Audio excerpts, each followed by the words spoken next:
still want to break out and beatbox every time I do that. We could. I mean, you can try. I could. I would wait until Beatbox Hero comes out for the new Switch. Sure. That's yeah, it. that's it. Hero. Beatbox Hero. Yeah, it's just It's just a microphone. That's the peripheral. it's literally just a microphone. Like, they don't want to tell you that it's just a microphone. Or no, it's like half a microphone. Just like how the Tony Hawk board was like most of a skateboard with like made of five plastic. with like five with buttons some on it. Yeah. And all that good stuff. Yeah, Beatbox Hero. Get Now on it's that. free, Activision. Take it. But anyway, welcome once again to another episode of the Talkbox Podcast. This is your captain speaking, Captain Tempest. With me, I've got Zack, Crowell Lord 530. Hey-o! We've got Pat, Mr. Bot. Hello, hello. And we've got Adam, the Dutch Oven. I guess I'm here. So yes, here we are It's once your again. microphone. You're always here. Yeah, you have to be here. You have to be. That's what the cages are for. That's what the cage is for.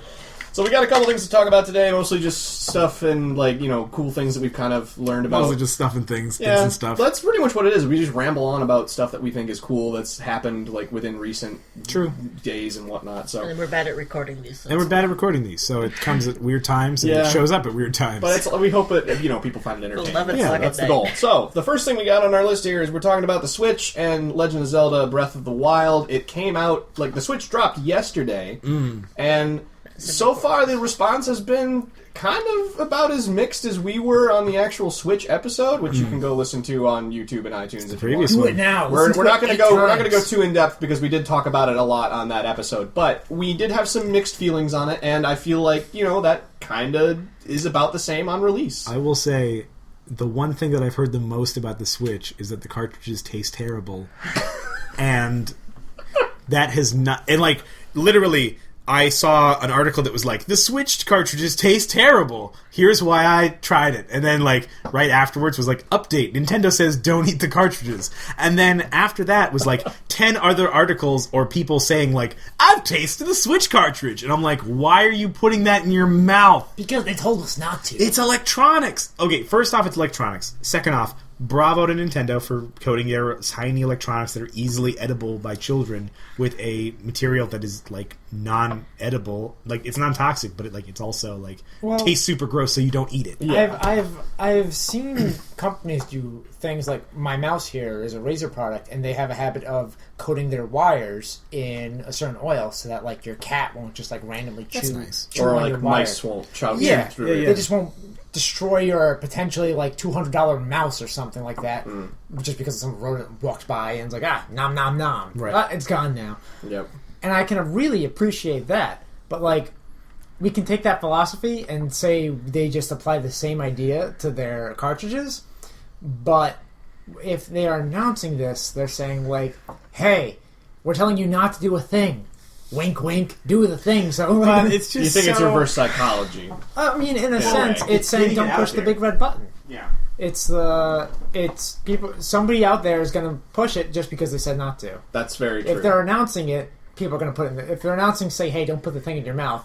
They Well, can now put it in they're the mouth. thinking about it. Yeah. Now they're thinking. Wait, It's you put the idea there, and Yeah. it'll just kind of blossom. I can put the thing in my mouth. Yeah. Who knew? But so yeah, it's like people have been doing some weird stuff like that. I've heard that the battery life for it when it's not docked is actually pretty good, and I've also heard that the frame rate for when it's undocked is actually better than when it is docked. Wow. I did hear So that too. that I feel like they definitely, It's a little disconcerting. I think they wanted to market it as like, take your video games anywhere, do whatever you want type thing. Yeah. Yeah, but like, How you Skyrim on a plane? there's a part of you that's like, Either that asshole brings the game system to a party. Yeah, exactly. do you want to be Well, that walking was around the in public weirdest part of the in like a commission. public situation with a very expensive / stealable portable piece of electronics? Yeah, that's the other thing. / flashy. I believe I saw someone was doing like a comic, like a commercial for the Switch where it's like, I switched my my Nintendo console into a broken thing on the ground, and like someone else is like, I switched my console into, now it's owned by this homeless guy with a knife. Like, it was stuff like that, and I thought that was kind of fun because like you're carrying around like a console, like anyone can just snag that. Yeah. You know? But Now, I personally haven't really gotten into any of the Breath of the Wind, like how it is. What's the consensus so far? So far, It's a little bit of a different take for a lot of Zelda games, control-wise, inventory-wise, world interaction. I know the open world is kind of like people are getting thrown off by that because I've had people telling me how they've run into like bosses before being prepared for bosses and then having to like go off and like do stuff. It's not really sandboxy as it comes off, but it gives a very sandboxy feel, which is really nice. Okay. the fact that you can pretty much just go do anywhere, do anything in any order, More or less. instead of just following like a strict adhered Which isn't linear really, gameplay. Yeah, which isn't really foreign to the Zelda series, but you always kind of had to go to the Forest Temple before you went to the Water Temple because you needed item A from Forest Temple before you could really even consider. Whereas now it's like you can kind of do whatever, go wherever. It doesn't really matter, but it's like I imagine that there is sort of a linear thing that you could follow. There is a more or less point system of like go from point A to point B, but it's different, and I think a lot of people like how it feels. The inventory system's kind of unique. There's no... I've seen a lot of videos. Again, it came out yesterday. I don't have a Switch myself. I haven't had the chance to play it, but I've watched a lot of like user feedback. Like I haven't seen anybody get far enough to get the actual Master Sword yet. Okay, yeah. I don't know how far in the game that is. I've watched like people play for a couple hours and not get it yet. But every item has like a durability. Okay. So you're basically rotating through weapons, shields, bows, everything you're getting. Like almost every monster drops their weapon. Okay. And you can pick it up and use it. That's cool. Including arms. Yeah. Including arms. There are like some skeletal creatures. When you hit them, their arm pops off. Nice. And then you can play with it, it, and the hand's still like moving and stuff. Dude, my favorite part about the skeleton creatures is that when you hit them the first time, their head bops off, and then if you take their head, their body like chases after. So you can like throw it off a cliff and they'll go running after it. Or you can like play basketball with it and like throw it like in a hope, and the head will just like run around a little tower. The body will just chase forever. Oh my goodness. Man. I wanted to see somebody like throw the head in the river and just watch the ball, like a bunch of skeletons chasing Chase it down river. Yeah. That's good. Nice. But yeah, it's a very unique inventory system, very sandboxy. A lot of people find it very refreshing. The controls are a little different, like very classical styles of moving are not there anymore. But like they have like all your necessities, like Z Target is back. Mm-hmm. You have to buy the old Z button and staple it on to make all Z Target. That's it. Yeah.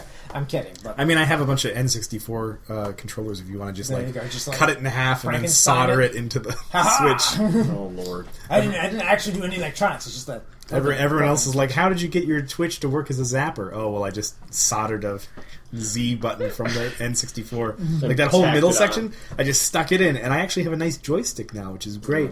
Oh, nice. man. Destroy I doubled the size, and now I can really just like go to town with this. Our buddy Matt Gonzalez sent me a text earlier today that said "rock hard Goron nipples," so I'm assuming that those return in the game. I mean, that's a good indicator, I would assume. I think if he texted you anything else, I'd be concerned.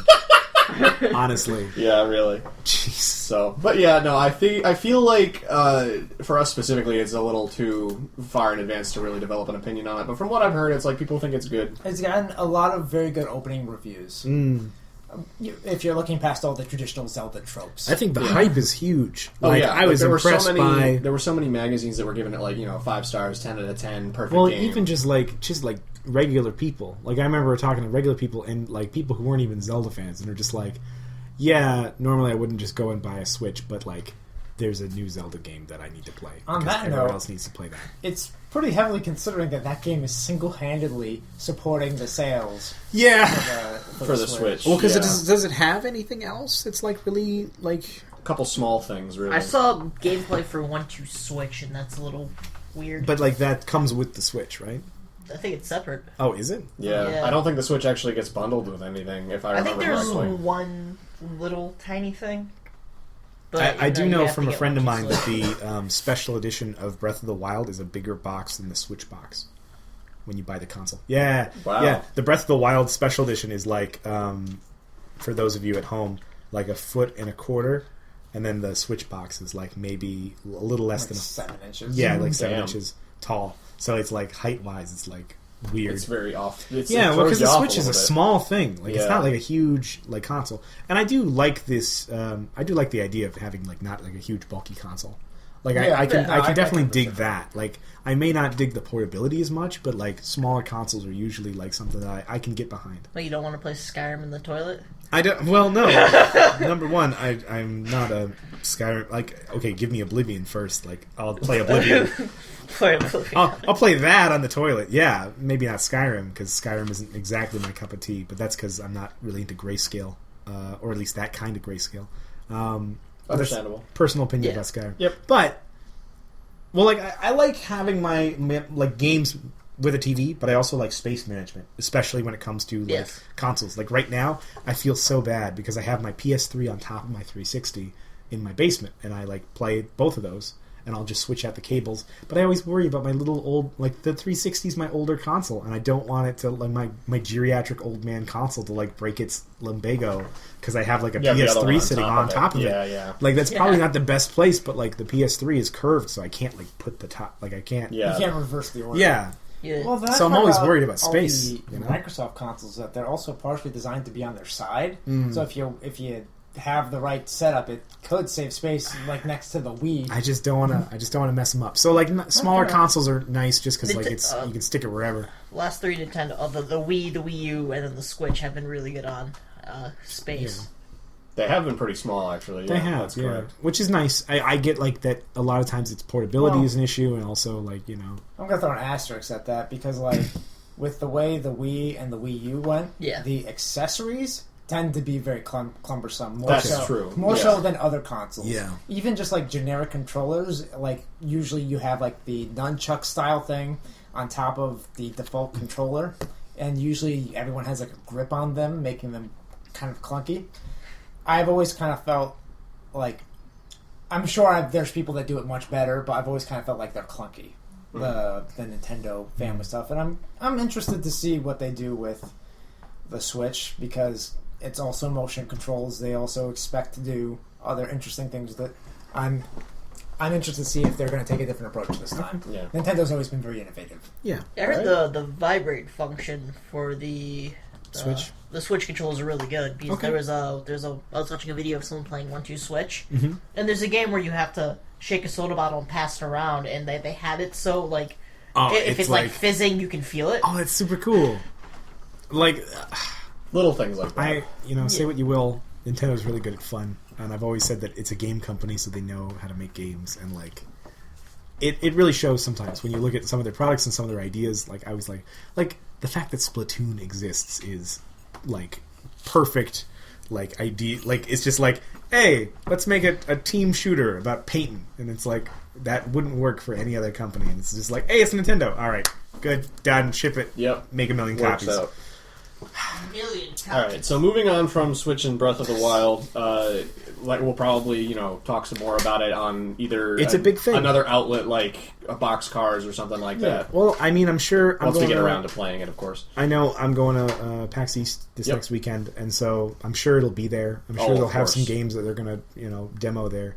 I mean, I don't think there were any Switches last PAX East, but I do remember they had Star Fox and those stuff. So Yeah. So we'll bring some more information on that as it comes along. But the next topic of choice that we have here is we were talking about Overwatch. Overwatch. And that a new hero was just released to the public test environment. Yeah. Or public test realm, rather. Yeah, it's a girl in like a big little mech suit, kind of. It's kind of it's actually just a robot. There's no little girl what's in the- it. what's the the- little girl made the robot. Oh, okay. Yeah, and she's trying to teach. So basically, Orisa is the newest hero. It's a centaur robot with a machine gun and some shields and some. Basically, they took the best little bits out of all of the tank heroes and morphed them into one weird robot. And the backstory behind her is literally the defense bots that the city had used for like security all got destroyed by Doomfist at an attack on an airport. So the little inventor girl was like, I'm going to fix them up. And she fixed them all into one, like, pseudo-bot that is Orisa. And she's, like, the one robot that, like, is the parts of all the other robots into this cool thing. She's pretty good so far. I've only tried her a little bit on the PTR. She has some really good range. And again, it seems like she has, like, a lot of bits and pieces from other heroes morphed into her. Yeah. Because she has, like, the graviton pulse of Zarya. Like a mini graviton pulse of Zarya. She has a Reinhardt shield that she, like, moves kind of... Well, it's more like Symmetra. Or, no, I think she places it. She probably... But it's got, like, a certain it looks health bar. admirable. From what I've seen, it looks like she drops it She down. does have an impressive range, I will say. Like, she has... I think I remember the Overwatch devs actually saying that she has the longest range of any tank that they have, which is... Like, but of course, her damage probably isn't going to be that great. Right. Well, it's any machine gun. Your damage is going to be comparable not to your rate of fire. Like your rate of fire is going to be higher than your damage. Right. But still, you have a minigun strapped to your arm. So good job. And then I want to say her ult is the. Also, it's one of those things that accuracy falls off pretty heavily on distance. It does, but I do know her ult is also like essentially just like a mercy damage boost for anyone in line of sight of like the post. Wow. Yeah. Which is cool. She's got a good mix of stuff. She's a really weird, like, tank choice just because she's, like, part support, part, like, she's part tank, part shield, part support in, like, a bunch of weird ways. And so I really want to see how that goes when, like, regular people use it. Because PTR right now, it's weird. Because, like, I've played in a 6v6 Orisa match, and it's bonkers because everyone has shields up, everyone's blowing. It's ridiculous. But like, I'd love to see how she does with like regular team comps, and especially once it gets to like the regular servers. It's interesting. I know everyone was talking about Doomfist is like the new guy, and everyone's like, "Oh man, it's going to be Doom." I think Doomfist is definitely going to be like the next guy. Yeah, the thing that I've heard on that is that what the big conspiracy theory, like put on your tinfoil hats and everything, was that. She was released now because they pushed Doomfist back. Yeah. Now, if you kind of been following along the stuff that's been added into the game, you know that Doomfist Gauntlet is gone from the payload on Numbani. And also on Numbani in the starting area for the side, They've the offensive smashed side. the old OR-15 bot into the wall. Yeah, of the and it looks like it could have been Doomfist that did that, freaking punching a robot into the wall and like blowing everything up. Mm-hmm. But the reason that he's not in is because that attack prompted the Prodigy Child to build Orisa, which is why she's in now. Which makes sense. And we're thinking that Doomfist is going to be next, and the reason that they pushed him back is because they want Terry Crews to voice him. Well, okay. He's on the IMDb page, He's so on the it's IMDb like, page. I don't know if that's just a prank and someone threw him on there. Number one, it's going to be good. I think they will. Because I think that there's been enough of a fan push, and I don't think they had like a real voice for Doomfist before. Yeah, they didn't have plans for like a voice for Doomfist before. Like everyone was like Terry Crews. So now that they do it, they have to do a bunch of other stuff, and they have to work through all of that, and they have to rework sort of his personality and stuff. But I do think that they are setting this up for like a classic. Like it's okay. You're releasing Orisa, which is obviously like the good Numbani, like new hero character, who is like, again, someone pointed out that she was the newest Overwatch character to not like have a history in the Overwatch universe, right? Because she just got built. Like other times when you like introduce like an Overwatch hero, it's like, oh, here's Ana, but she's been in the universe for a while. Like she was involved with old Overwatch and she was doing stuff. So it's going to be neat to have sort of Orisa fighting Doomfist, and they're going to do it like a whole thing. It's going to be awesome. I imagine it's going to be something like that. The other thing that sorry, go back to that. I know first. nothing about Overwatch. The only thing I know is like fan art. Okay. And that the two things I've seen about, what's the character's name? Orisa? And people are either shipping her with Bastion or Diva's mech. The one I saw was Reinhardt shyly sitting next to her and then like going like, Can I ride you? And then the next thing is like he's like, yeah! And he has his hammer up and he's like riding on the back of Orisa, and Orisa's like he has the shield up in front, and the hammer on the back. And one of the things I've always been a little this is just a personal this isn't related to anything. Every time Reinhardt charges past me, I kind of wish he had like handholds on the side so I could like grab on and like have him like pull me along while he shot forward. But this is the person. Sorry. Yeah. But what were you saying, Chad? It's funny that you mentioned Bastion because they actually rolled back a bunch of the buffs on the PTR. Now, the reason that I think this is odd is because I've been playing with it. Like, I think the buffs are currently live. Yeah. And I have been playing with them. He doesn't seem like he's that much stronger. Like, yes, he can hold a point a lot better, which makes him more akin to a defense hero than what he was originally. Like a tactical push. Yeah. But, like, the reason that they're rolling the buffs back kind of is strange to me, because what Orisa does, her entire kit, counters him. Yeah. And she is a very good pick against him because she's able to, like, kind of push through and deal with him, or, you know, move him somewhere out of the way with the little graviton surge. But it's not out yet. So, like, I know, but, like, I'm thinking, why would they roll the buffs back and release her in the PTR? Because if that's what they do when they push it live, is they nerf him and release her, I feel like that's just not going to feel very good for Bastion players. Well, and that game is very heavily influenced by counter picks, considering you can switch your hero on the fly. Yeah. So it's like, if you see that your team is struggling with a Bastion, there's a lot of things you can switch into that. You can pick Genji and just reflect all his bullets. You can pick a Widowmaker and snipe him from afar. Honestly, like, I main Soldier most of the time because I'm boring. But... Well, I mean, it's true. Like, hey, want to play a first-person shooter? Well, okay, I will say, as like I do admit, Soldier is easy and fun to play. It's easy, it's fun, and I can get reliable DPS out, without doing anything crazy, which I like. But that's been my pick against Bastion, and it's been working fine. And I will say, since the buff, the only thing I've noticed is that more people are playing Bastion. Which, hey, you want to pick an immobile turret? Perfectly fine. You attack my point as much as you want, buddy, because I'm just going to sit here and shoot you in the face. Like, that's all I'm going to do forever. Yeah. And it's super, like, once you get the shielding down, like, once you get the armor off him, he's good. He's just, you know, it's you just shred through him. Like, nothing. Of course, I say that about most things. Because, like, I'll have, as Soldier, I'll just be like, oh, Roadhog's healing? I'll just shred through that real quick with this pulse rifle. Oh, hey, Symmetra's here? Alright, I'll back up a bit, but then I'm just going to shred her in the face with my pulse rifle. Like, that's all it is. I don't know. So I'm interested to see how she works, because I don't have an account on the PTR, so I haven't been able to play her. I understand exactly what you mean. Free though. to play on the PTR. Yeah, PTR is free. Oh, is it? Yeah. Oh, I thought it was one of those things where you had to sign up for a special. When you know how they have the server list where it's like you can pick the Americas, Asia, you know, Africa, whatever. Like, you can pick like where your server lists are. There's one that says PTR, and then you just select PTR. Oh, it downloads a version of the game. That's Blizzard games. Yeah. Oh, okay. Never mind then. Maybe I'll see if I. You can should get try in there it. and try it Yeah, out. They've always it's good had stuff. They've always had the philosophy of like free public testing. Like World of Warcraft, you could play for free indefinitely on their Yeah, public test because I know with like forums. League of Legends, it's like you have to sign up for access to the account. It's not that they don't do it for free; like, you don't have to pay anything to get in, but you have to like specifically sign up for it, and then they go through the list and let so many people in at a time. They've been doing the same thing for a game that I've been looking at that's coming out is Dawn of War 3, and they recently contacted me. I didn't jump on it in time to like register myself, but they're already starting their I want to say it's closed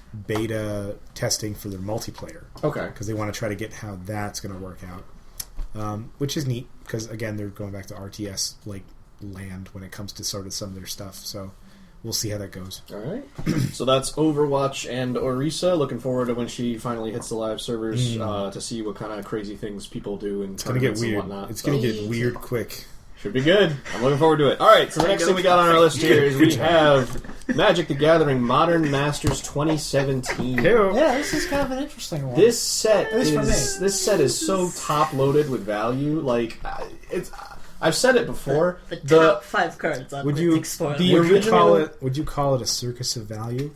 A circus of value? It's a circus of value! Yeah! That's a dated reference. Yeah, Alright, go. But anyway, so Modern Masters 2017 looks to be, in my opinion, the best Masters set in a while. Okay. Like, the original Modern Masters was super good. Crazy. Like, they had so much value in it. There were so many good cards that needed reprints, and it was amazing. The second Modern Masters in 2015, not as good. Like, it was really fun to draft. Hey, for you, it wasn't good. Yeah, says the guy that popped like, what, 2 Tarmogoyfs? 1 Tarmogoyf? One Tarmogoyf for the Tezzeret. Yo, Yeah. Goyf. Okay, Goyf is. I don't have Goyf anymore. I don't have it either, but like I accidentally pulled a Goyf from like an unopened pack of Future Sight, and that's what got me started in EDH. Don't you actually have to be specific? Because aren't legit. there like 10 different glyphs? Now There's a different couple. glyphs. There's a couple. It's been reprinted a bunch of times, but it's Well, like... no, Still I thought expensive there as were fuck. like actual different glyphs that also had kind of a Oh, similar... Tarmogoyf. Oh, yeah, no. The creature type is Lurgoyf, and it specifically deals with card types in graveyards. Yeah. So, like, the original just plain old Lurgoyf was this card has power and toughness equal to the number of creature cards in your graveyard plus 1, or something like that. And then Tarmogoyf, the one that everyone, has the namesake for, is it has power and toughness, power equal to the number of card types among cards in your graveyards, and then toughness equal to it plus 1. Yeah, so that you can play it with nothing in your graveyard and be 0-1. Exactly. So you could still get some value out of it. Wasn't it? But I thought it was all graveyards. it is all graveyards. Oh. Sorry, did I only say yours? Yes. Yeah. Oh, then my mistake. Yeah, it's all graveyards. So if like your opponent has an instant and you have a sorcery and your creature, congrats, you have a 3/4 for 2 Yeah. mana. Yeah. Which is not Good to bad. go. Stellar. So Yeah. But yeah, the where would I? What else we where did I got? leave What off? else we got for value? For in Modern Masters 2017, we've got Tarmogoyf at Mythic. We have Snapcaster Mage and Liliana of the Veil, both at Mythic. Yeah. Cavern of Souls at Mythic. We have all 5 fetch lands from Zendikar at Rare. We have Damnation at Rare. We have Blood Moon at Rare. Like, just all of these cards that had been holding incredibly high prices for a very long time because the demand has been a lot higher than what the supply was. And I feel like that's what it is for, like, specifically for Damnation. Like, that is a card that solely is the price that it's at because of its casual demand. Yeah. It sees a little bit of play in Modern as, like, a sweeper in some Grixis decks. But it doesn't see play in Eternal formats. It really only sees play on kitchen tables and in Commander. But it is still a $60 card. Like, there's no reason that a card that sees that much play in casual formats should be that inaccessible. Yes. And I feel like Wizards saw that and finally had an opportunity to print it because they were trying to put Damnation in a set for a very long time. In the article that they spoiled it on, literally day one, was literally like, it took us long enough. Because they were talking about how they were trying to put Damnation into a bunch of sets prior. Like, they wanted to put it into Magic 2015, but that was when, Mono Black Devotion was really taking off, and they didn't want to give that deck another card that would push the deck over the edge in Standard.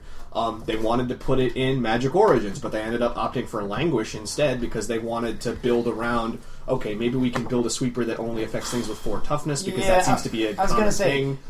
Languish was a very niche fit, though. Yeah. And you need something like Damnation for that weakness that black holds a lot, which is usually the toughness level, like the XX kind But of they deal. wanted to do that for Origins because of things like, like Siege Rhino and other dumb 4 Weren't there, toughness like, creatures. a million things at 4 toughness in that current block? Yeah, and then they printed Languish, and it's like, well, now all of these kind of... It's not that they become irrelevant, but they sort of balanced it out a little bit more. Whereas if you gave them Damnation, then it's like, it doesn't matter if my creatures are power 4 toughness, I'm still going to be able to blow up everything that you need to win the game. It put black back on the plane. So it's like they tried to put it in a bunch of different sets, and it didn't work out because it ended up pushing certain decks too far in Standard. Like, they really wanted to kind of balance it out. But I feel like in a reprint set like this, it just is a no-brainer because it's like, it's an opportunity for you to print the card, it gets into more players' hands, it reduces the price, and more people get to play with this amazing card that is almost literally a staple in black in Commander. And that's probably also another reason why it was a rare and not a mythic. Yeah. Because they wanted to put it out to more people. They could have easily upshifted it to Mythic, and I don't think anyone would have complained. But like, the fact that they kept it at Rare is an amazing, amazing feat. Ham on the Ravnica shit. Yeah. Yeah, I was really surprised about all the Ravnica stuff that showed up. Specifically the gates. Granted, they did put a couple of cards that are gate dependent. Yeah. I'm just happy, personally, that Dahmer Raid is back. Because that means Wizard hasn't forgotten him. I mean... I guess that's the reason why he got put in, because it's like, considering he's not exactly an expensive planeswalker by any means. No. Well, he's too niche. Yeah. He's very niche. Not a niche. It's not a niche that is super exploitable like artifacts. Yeah. Like, how expensive was he? He was like, what, $10, $12, something along those lines? I think when he first popped, he was like 15, but quickly fell. Yeah. Because, like, I think he only did good in like 1 or 2 weekends, but he didn't really shine. Yeah, so but he hasn't been like a staple in many constructed formats. He's mostly just been like a casual, fun all-star. Yeah. Whereas when he first came out, he was you have his, in high demand. You have his counterpart in the set, Liliana of the Veil, which, is currently like, 60, 80, whatever. The price has been dropping, but it's like she was absurdly expensive. $1 million. Yeah. $1 million. But still, I don't know. I also like how Voice of Resurgence is in this deck. Yep. Because that card was like the shit when it came out. It was a pretty absurd card, and the fact that they're giving it another run is amazing. I'm so happy to see more Voice of Resurgence. Like, it literally, they said that they were going to take cards from, 8th edition through, Innistrad Return to Ravnica sort of thing. And they did. They literally took, the best bits of those limited environments and put them in one deck. You get to play with cards that I remember loving in Innistrad Standard, like Hellrider, for example. Yeah, it's not exactly an expensive card, but it's I'm happy to see it because the limited formats that you got that card in were absolutely crazy. Just all of your creatures swung and you just got 3 damage. It was so good. Voice of Resurgence is still a $15 card. It is. It's not. Give it some time. Give it some time. It used to be $40, but it dropped significantly. Abrupt Decay. That was also the shit when that came out. The other thing that I kind of noticed... That was a must-have card in the first set of RTR. It still is in Modern. It's one of those great cards that answer everything. Dropped, there was no doubt you needed that card. Yeah. 2 mana, blow up target thing, and you can't counterspell this? Too bad. Sucks to suck. Yeah. So there's some pretty interesting things. I was saying, Voice of Resurgence, the reason or one of the results of that getting reprinted is that Dragon's Maze... There's not a blue hand RTR. Pretty much lost all of its value. Oh. If you think about Dragon's Maze, you think of Voice of Resurgence being as the chase card that you want to get. Absolutely. Now that got reprinted, that price is going to tank, and there's probably not a whole lot of reason to open Dragon's Maze anymore. Dragon's Maze had a couple of little niche ones. You could get those... shocks. You could get shocks from the packs, but you could get those from Gatecrash and Return to Ravnica anyway. I mean, the Guild Runners were okay. Yeah, but you could get a lot of those as face cards on the pre-decks. Yeah. And therefore they were half of them. You get half of them as face cards. But, Yeah.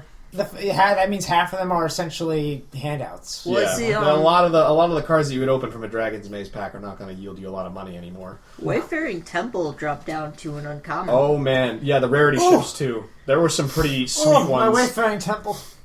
I love Wayfaring Temple. Wayfaring Temple's an uncommon. If you enjoy Pauper, oh man, there's some good stuff in here for you. True. You remember good old staple Burning Tree Emissary? Oh, yo, Burning Tree. The 2 mana 2/2 that when it enters the battlefield, you generate a green and a red. Yep. That guy is now a common.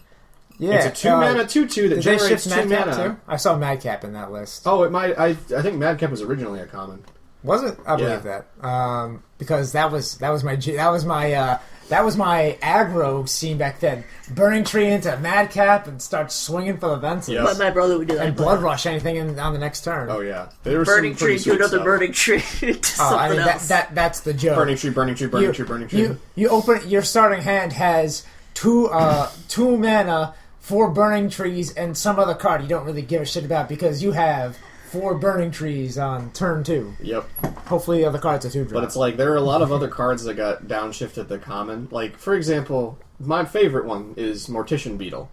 If you remember a card from the second Modern Master set, Scion of the Wild, that used to be a rare, now it's a common. Mortician Beetle used to be a rare, it was a 1 black 1/1 insect that whenever an opponent sacrifices a creature, whenever you sacrifice a creature, you put a +1/+1 counter. I thought it was a player. A player. A player? Uh-huh. Alright, whenever a player sacrifices a creature, you put a +1/+1 counter on it. It's not common. It's now a common. It's totally not common. It is now, and Pauper players can play with it. Look at that Black right now. Sacrifice decks just got a huge boon from that. There's a lot of pretty crazy cards. A lot of ones that I really love playing, and a lot of ones that now you can get in foil for a more affordable price. Okay, I guess I will admit, a card like that, the idea of a common is its innate worth by itself, I guess. Right. And by itself, it is an extremely weak card because in a standard, a traditional deck, that card by itself is jack. You need something that focuses on that concept. You put that in a themed deck, something that explodes in It gets value. a lot better, yeah. But I can understand that, by itself, if we're valuing a card as a standalone, I can see it being a common. Yeah. It doesn't even have a way to sacrifice anything. It doesn't. It just literally gets bonuses from you sacrificing other things. So. Yeah. So yeah, Modern Masters 2017. We have the full spoiler. You can go check it out on the Wizards website now. And a bunch of goblins. The release date is on the 17th, so we actually have a little while until it actually hits shelves. They finally reprinted Goblin Guide. Oh my god! Yeah, they did. Goblins. We're getting there. I need more. I'm hoping the price tanks on Goblin Guide. Oh, it will. It's already shown to I- be on a downhill I incline. want them. So I want them so bad. I need them. No offense. So yeah, that's Modern Masters 2017. Go check out the full spoiler. See what kind of crazy stuff you can pre-order from whatever local store or online shop that you have. Goblin Tribal. No bears. No bears. No bears. No bears. bears. Does not meet the There's a bear in the Uvenwald tracker artwork, but not good enough. Not himself. So No. you know. So that's that. It does not. It does a not bunch meet. of cool goblins. I know you mentioned that a bunch of times. Oh my god! I was All about right, to say. moving on from Modern Masters I 2017. have a Krinko deck. Next thing we got, Zach. I'm going to let you take the helm on this. We have For Honor. Oh man, you know what? I don't have Honor. Why? Because I've been playing For Honor, and For Honor is it's definitely a lot of fun. But I will say that I have gotten into the mode of For Honor is neat because you like have a lot of cool. I like the combat system. I like the fact that like I can do an upward slash and I can see the enemy doing an upward slash, so I can block it. I can block side slashes. I can do cool things like that. I like that the different factions have interesting feels to them, especially when it comes to like their armor and how they play and things like that. They're definitely all very style based. You can They definitely play favoritism. Well, my problem is my one thing that I have a couple critiques about For Honor because I've been playing it, and like anything that you play for a little while, you have to critique it after the first hour or so. Are the servers working? The servers are working. Yeah, I've been playing the it's servers actually fine. been good. It hasn't been a problem. Occasional dropping, but like Nothing expected on. noticeable. My thing that I noticed was, number one, as unique as the different characters look, it always kind of boils down to you have your generic guy, your heavy guy, your fast person, and then like your and then tactical. your super tactical person. And it's like, okay, what about the next faction? All right, generic guy, heavy guy, fast person, tactical person. Yeah, but they all kind of have like their own like flavor. Like if you compare the All right, it's the generic. samurai polearm Yeah. girl to the Viking, Viking spear girl. the Viking spear, yeah, they're different. Yeah, one of them has poison and the other has a shield. Yeah, and the polearm guy And the polearm guy. or the halberd. Well, yeah. the halberd guy is. I mean, I like lawbringers. They're cool. They have different hats. They yeah, well, they all have different hats, They do but you have play to work differently, into the except for the hats. fact that their reach, like The reach definitely the affects a weapon. lot. The weapon is essentially the same, but their play style and how they use those weapons Changes are how kinda you different. use them, which is Yeah. nice. So there's definitely some flavor. But one of to the it. main things is, so I've been playing For Honor. I think I've probably thrown about 150 people off of cliffs since I Nice. started playing. I love doing that. So that's 150 dishonorable kills. This is why I said I don't have Fun. honor anymore, because like I swear the There's actually an easiest honor way, bar in the side. the That easiest, is like literally flatlining. the easiest way to kill someone for honor is to get them close to a cliff, break their guard with the guard break button, which is just a button. Well, no, it's because it's literally like it's like swing, light attack, heavy attack, It's like and a- then it's it's like a like glass guard thing on break, the wall. bop. In case And then of guard you break just glass. guard break them, and there's a second where you can choose to either then like swing at them or throw them. And you can throw them in any direction you want. And 9 times out of 10, the direction you want is either into a wall full of spikes or off of a cliff. And so I have thrown...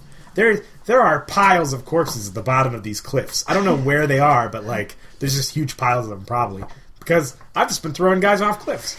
A buddy and I have been doing doubles where like, and we've just been going through it and seeing how fast we can get through. Our record is 1 minute and 16 seconds.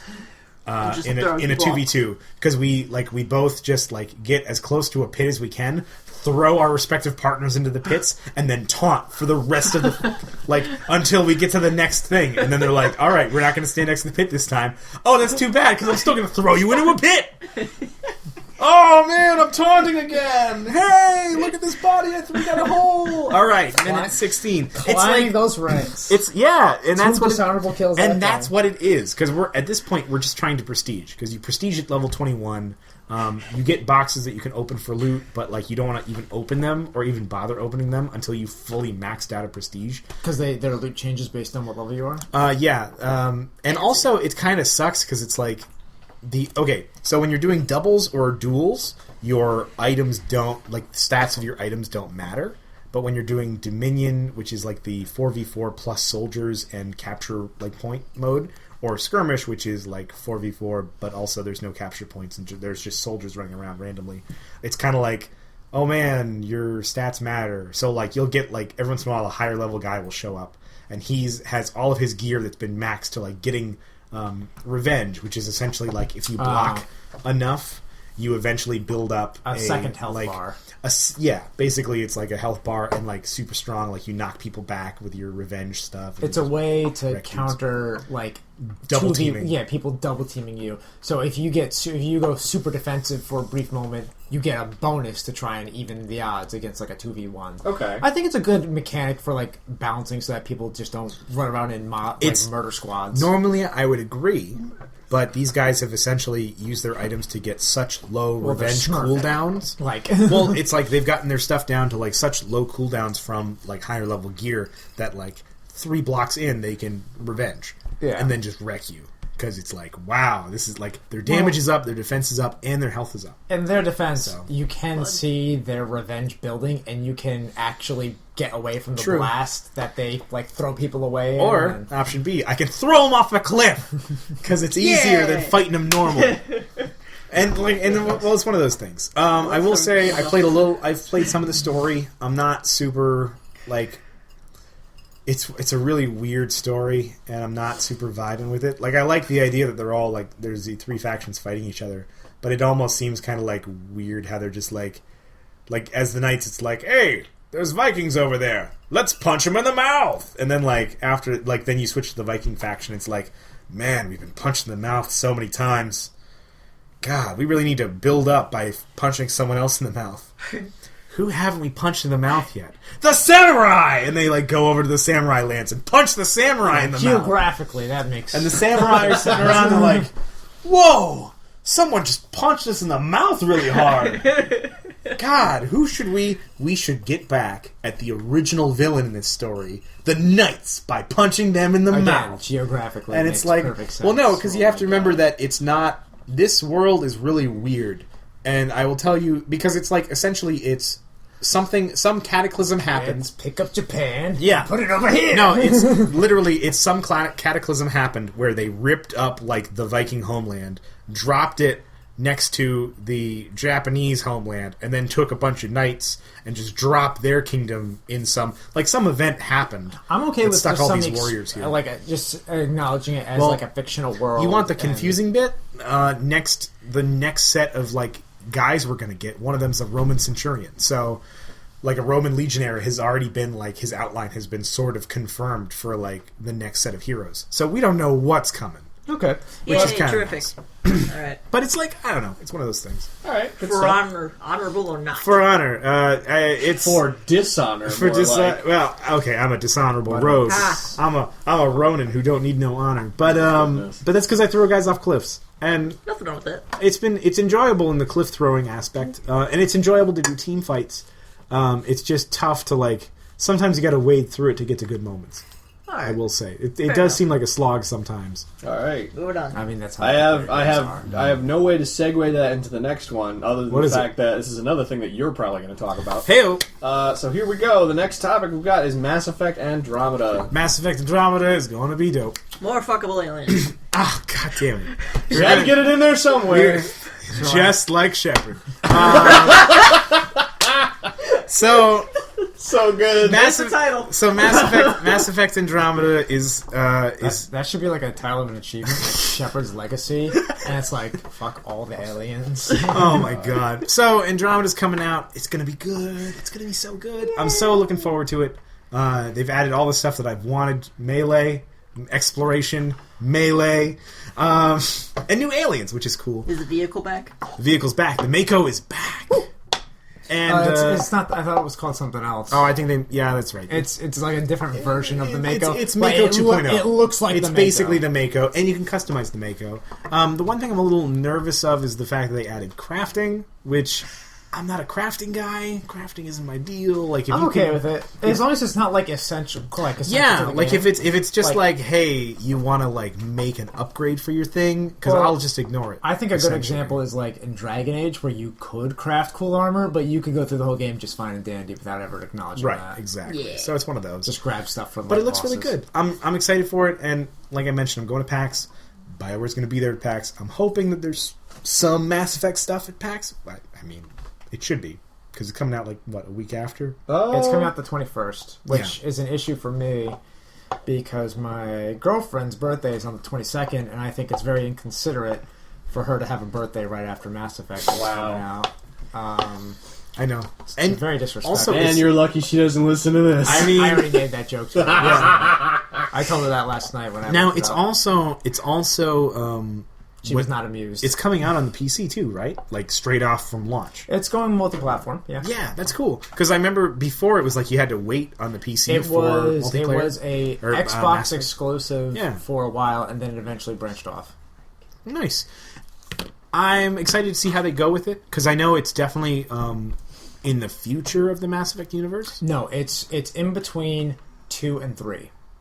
Oh, it is. What happened is The timeline. I saw the timeline. It's yeah. weird. Okay. What's happening is people are like, "Oh crap, the Reapers are coming!" While everyone's doing the Shepard thing and like preparing for like To defend everything. or denying the existence. These are of the essentially Reapers. like the arcs. These are the people that are saying, "Well, this universe is fucked. Let's go to Andromeda." Oh, that's neat. I like that. So it's essentially, like you said, an arc Yeah. of aliens of varying races. Best and brightest hopping Yeah. on a boat and they're getting going out off to other planets to see habitable planets. civilization. Yeah. And then they get to the first habitable planet, and they're like, "Oh no, robots and other aliens live on this planet.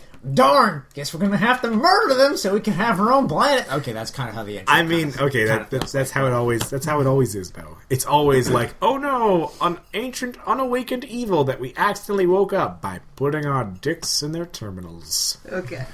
Well, Sorry, we're doing a lot of sex jokes for Mass Effect, because it's a Mass Effect sex joke. Well, they Mass saw Effect is that a sex one of the developers posted. oh, an the article. softcore porn one. Yeah, they were quoted for saying that Mass Effect is generally going to have softcore. It was porn one in of it. those. Yeah. I feel like that was Oh a my poor God. choice. Well, that was one of That the like company heads. Like I want to say it was like one of the big. It was one of the head It developers. was one of the head developers, and they were like, "Hey, how much on a scale of like And you know what? aliens to like I alien think- hot sex? How much alien hot sex is going to happen?" He was like, "Softcore porn," and everyone was like, "Whoa, really?" And he was like, "Yeah."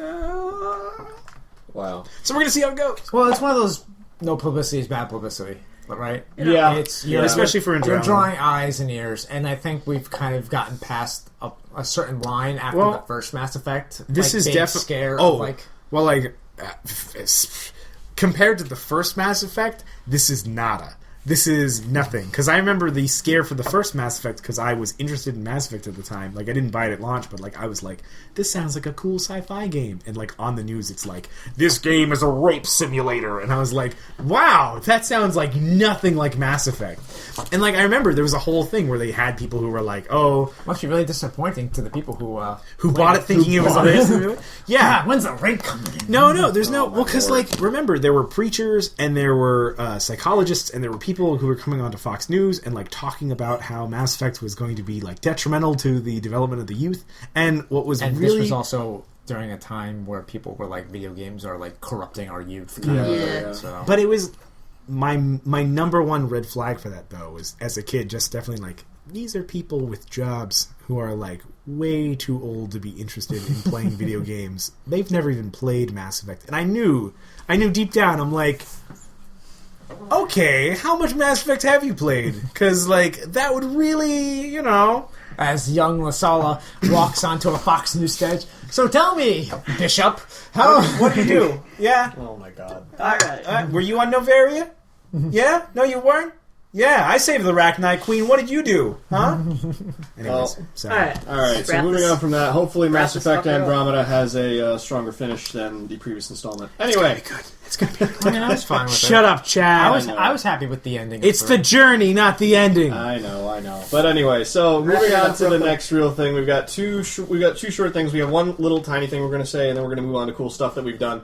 So, Pat, you said something that we're going to start integrating a little bit more story-related content into our podcast in some way. Well, you want to explain that a little bit? Well, yeah, we've tossed around the idea a little bit, and we wanted to kind of share with the audience some stories that we have accumulated of our times of playing games. This is a game-themed podcast. We tend to do a lot of news, as you've probably noticed by this point in the podcast. But we figured... We're ethical. Let's ethical journalists. We've shared some stories in the past about our games, and we figured it'd be kind of cool to make that more of a narrative. And maybe we can do a podcast where we do like a one-shot D&D. We've mentioned that in the podcast before. It can be of any kind of D&D. Or what I'm starting to work on right now is taking one of our favorite D&D campaigns and turning it into a story that we can all kind of talk back and forth on. And this will also apply to other games that we play that we can put into a narrative situation or already comes with a narrative. Like Betrayal on a House on a Hill. Every card has like a narrative. We've done that in the past where we've made comics out of it. We've turned it into stories. Yeah. Adam, our comic maker over here. I'd like to do that again. But, stuff. we are interested in sharing the stories with the listeners, and we're hoping that it all works out and that you guys enjoy it. All right, so that's something that's coming down the pipeline. So the last thing we've got is the cool stuff that we've done segment. Oh, and we're also going to record more on Epic. Yeah. That thing we never do. If at all. Yeah. We have hundreds of hours to show you guys. We'll get around to it. We are super overtime. Okay, so thank you very much for listening to our podcast and our ramblings. We hope that you at least found something enjoyable out of all that mess. But anyway, Somewhere. so you can follow us on Facebook, YouTube, Twitter, Steam. We have a bunch of stuff. Go check it out. We'll link it in the description box below. And as always, I'm Chad. I'm Zach. I'm Pat. I'm Adam. We're the fuck out of here. Can we